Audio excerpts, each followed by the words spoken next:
Como comenzaba ese pleno extraordinario del Congreso de los Diputados, porque el martes fue el Consejo de Ministros.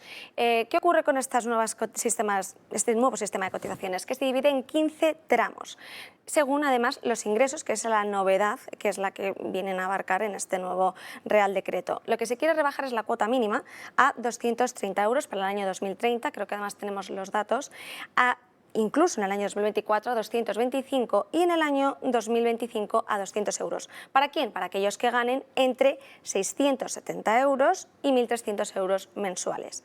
Para los que ganen 1.166 euros y hasta los 1.700, la cuota no cambiará, es decir, seguirán pagando esos 294 euros. Lo podemos ver en pantalla, esta es la cuota mínima de la que estaba hablando anteriormente, sobre cómo va a ser esa progresión en los próximos años, esas cotizaciones mínimas. Pero si pasamos a la siguiente, que es la cuota normal, porque no varía, que es esos 294 euros para aquellos que van a ganar ya más de 1.300, o sea, perdón, más de entre 1.300 y hasta 1.700 euros. ¿Qué ocurre? Que a partir de 1.700 nos encontramos que se incrementa la cuota y incrementa hasta más de un 70% en los últimos tramos. Para aquellos que ganen más de 6.000 euros, pues van a pagar pagando aproximadamente 500 euros mensuales en el año 2023, 550 en el año 2024 y ya 590 en el año 2025.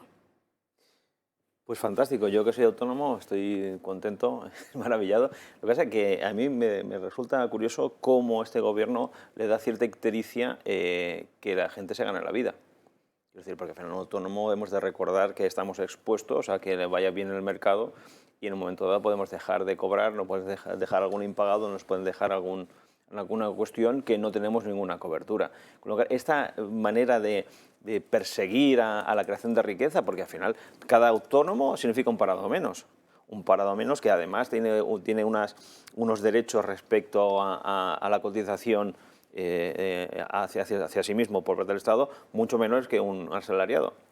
Yo no entiendo esta persecución de todo lo que sea creación de riqueza, empresa privada, iniciativa personal. Yo creo que al final estamos en una percepción de una sociedad absolutamente organicista, donde el papá Estado nos tiene que decir lo que hemos de ganar, lo que hemos de gastar, cómo hemos de pensar, cómo hemos de amar. Después lo decimos, el sí es sí. Y esto es un problema conceptual, no es un problema del detalle, si son 270 o son 380. Es un tema conceptual. ¿Por qué no dejan a este país generar riqueza? ¿Por qué no se ve que cuando alguno se hace autónomo o una pequeña empresa asume un riesgo mucho más elevado que un empleado? ¿Por qué no se protege esto? ¿Por qué no se incentiva? ¿Por qué no se hace como en otros países, que realmente eso hace un efecto multiplicador a la hora de generar riqueza? Porque yo estoy deseando que en mi compañía poder contratar a personas, pero si realmente empiezan a asfixiar, esto no ocurrirá. ¿Cuál es el motivo subyacente a todo esto? Yo, lo cierto, si me permites, decía, estamos hablando de alguna serie de cuestiones, pero cuando el tema de los decretos ley, a mí lo que me parece, más otra serie de circunstancias que si hace falta hablamos después, hay muy poca cultura democrática en este gobierno, porque la separación de poderes, el legislativo, parece que no sirve para nada o les molesta. Estamos yendo hacia un sistema presidencialista o cosas mucho peores. Sí, decíamos ayer que 128 decretos quiere decir 128 déficits democráticos, así de simple. De todos modos, yo de los autónomos sí que me chocan muchas cosas y creo que además lo interesante de hoy no es lo que ha dicho el ministro, que tiene bastante poco interés, sino lo que ha dicho la oposición en el Parlamento, porque ahí es cuando le están buscando las cosquillas al decreto. Y han salido bastantes cosas, yo lo he seguido un rato y han salido bastantes cosas. Pero hay un tema de fondo que me resulta una contradicción interminis. Es decir, a partir de ahora el autónomo pagará según unos ingresos fijos, o más o menos fijos. Es decir, si usted cobra más de 1.300, dice, a ver, si son fijos, no es autónomo, sería un falso autónomo, según el propio gobierno ha actualizado. O sea, toda la jurisprudencia, entre comillas, del gobierno hasta ahora es que cuando un señor tiene ingresos fijos no puede ser autónomo. Es mentira. Entonces, en cambio, para ponerle el peaje, sí que le considera que es falso autónomo. Entonces, ahí me produce un crack mental. Ya estoy acostumbrado, pero en fin, no deja de ser chocante. Hay más cosas que se podrían comentar, pero lo dejo con esa, que ya me parece suficientemente curiosa, porque además sí que ha salido que si el autónomo que pague de más, habrá que devolverle, porque es muy probable lo que decías tú, yo dejo de ingresar porque no me pagan, con lo cual, pero tengo que pagar igual lo que me tocaba del año anterior, según el criterio anterior, entonces, y me lo van a devolver dentro de 2 años, parece ser. O sea, no el año que viene, no, sino dentro de 2 años. O sea, volvemos a financiar al gobierno, el autónomo sigue financiando al gobierno. Que es la única vía de escape, si me permitís, la única vía de escape de creación de empleo en este momento. En los próximos año y medio o 2 años, y de la coyuntura económica, muchas personas, yo tengo 52 años, a partir de los 45 o 50 años, o eres autónomo o es difícil que nadie te contrate. No te pilla nadie. Y encima están poniendo palos en las ruedas, efectivamente, y no solo que te dejan de pagar, si tú tienes una base de 10 clientes, por decir pierdes 2, claro. ¿Qué haces? Te esperas 2 años, sigues pagando, llega un momento que tienes que pagar casi más de lo que estás cobrando. Es que el problema es que esta gente, con perdón que lo digo porque me indigna, es que no sabe lo que pasa en las calles, no sabe lo que es ser un autónomo, no sabe lo que es crear una empresa, no sabe ni siquiera lo que es ser un ejecutivo en una empresa. Entonces, ¿cómo legislan de esta manera? Yo lo siento mucho, pero es que realmente estamos en un momento acuciante que lo que se tiene que facilitar es la creación, no la destrucción. Enrique Calvet. ¿Solo tienes 54 años? 52. Ya sé que lo llevo mal, pero... Cuídate. Lo sé. Bueno, yo ahí no es que disienta, es que estoy muy confuso y perplejo. Entonces, igual que digo que muchas cosas, muchas leyes sobre las mujeres y tal, es en primer lugar que me interesa escuchar a las mujeres, pues evidentemente aquí escucho autónomos, que aquí hay 2, que yo sepa. Yo no. Ah, no, perdón, pues hay 1. Yo era autónomo, fui autónomo. Bueno, que antes, yo no lo he sido en mi vida. Fui autónomo. Pero he escuchado a otros, pues hasta Esparza y tal, ¿no? Además, incendiados contra esta ley y tal. Bien, yo no conozco, pues puesto que no lo he sido, entonces yo eso lo respeto. Pero por otra parte,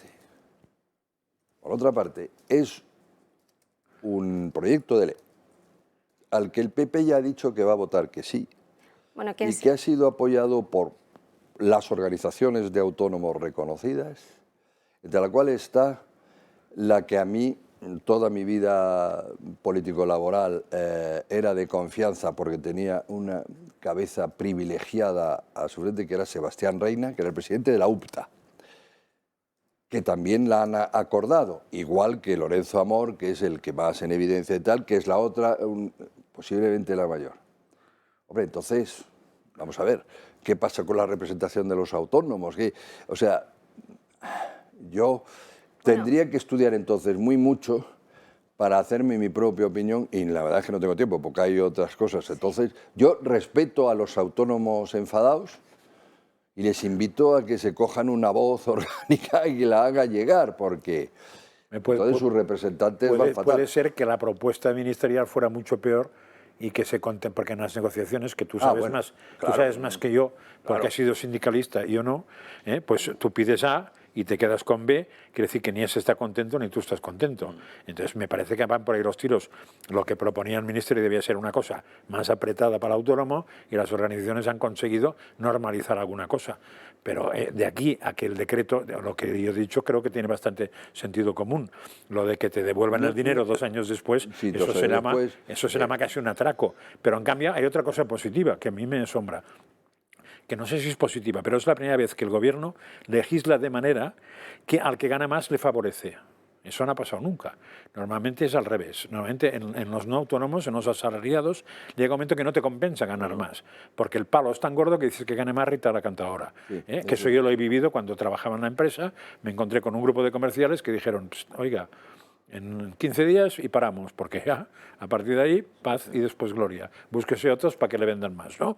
Bueno, pues aquí no. Aquí el autónomo, a partir de una determinada cifra, todo lo que gane ya no tiene que pagar peaje por ganar más. Con lo cual, en ese sentido, está bien.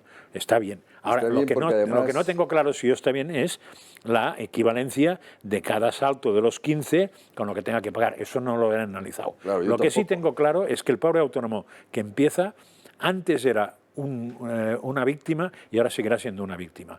Porque lo que no hay derecho, y creo que es así de simple, es que cuando un señor se lanza a la vida a montar su tingladito se encuentre con que forzosamente tiene que pagar autónomos, forzosamente. Y enseguida había